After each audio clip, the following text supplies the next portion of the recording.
The consumer group Which is calling on supermarkets and manufacturers to be more transparent with customers about so-called shrinkflation. That's the process of products becoming smaller while prices stay the same or even go up. Which says retailers and suppliers must label packaging more clearly, enabling shoppers to compare prices. We'll take a look at the papers. The Daily Mirror's headline is "The Final Betrayal" over the loss of thousands of steelworkers' jobs at Port Talbot. It says the move has sparked fears that the South Wales town will be plunged into an economic crisis. We'll be talking about this a little later with a representative, of course. Vaughan Gething is going to join us around 8:30 from the Welsh Assembly. You can see there, The Times reporting that European and American generals have questioned whether Britain can still be considered a top-level fighting force. That's after figures compiled by the paper show the entire army will have fewer than 70,000 soldiers within 2 years. That's smaller than the Special Operations Forces of the United States. The Telegraph, has a picture of Prince Harry. That's after he dropped his libel claim against the Mail on Sunday. A spokesperson said the Duke wanted to focus on a separate legal case about his security arrangements against the Home Office. The Daily Express is leading with Dame Esther Ranson's latest comments on assisted dying.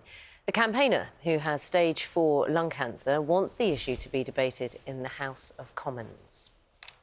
Seen anything on the inside? Yeah. Go on. When is a crisp not a crisp?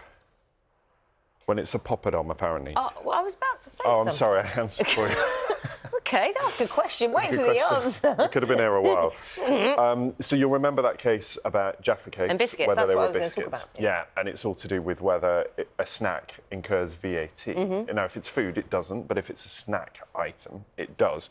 So Walkers have been arguing that it's little snacks. I'm going to get the terminology wrong here. They're like little poppadums. Mini poppadoms. Mini poppadoms. Yeah. They said that they were a foodstuff and not a snack, but a judge has disagreed. But the reasoning for her disagreement is quite interesting, and also she's pretty sassy in her dismissal of their case. She says that just because you might call a snack a hula hoop does not mean that one could twirl that product around one's midriff, nor is Monster Munch generally reserved as a food for monsters. So she was having none of it when they call them poppadoms. She said these are crisps, these are snacks, and therefore incur VAT. So it will mean they're a bit more expensive. But the judge getting involved in that tax case. I've used those mini poppadoms and as crisps. Therein lies the problem. It's also about how they're made as well, but that's quite complicated. How much flour's in. Remember the last concert you went to?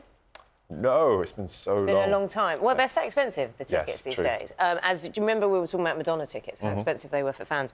Well, now Madonna's being sued by 2 of the concert goers. Why? Because she was late to stay. No, OK, so it's really interesting, because I'm just reading this piece in The Guardian today, and Alex Petridis who's a critic, was saying you would do that thing, you know, eye-rolling thing, like, what are they expecting? You know, and that, like, almost expecting stars to be, like, part of the service industry. We've paid for you to do this. You do what we want when we want. Right. But she has form for being late.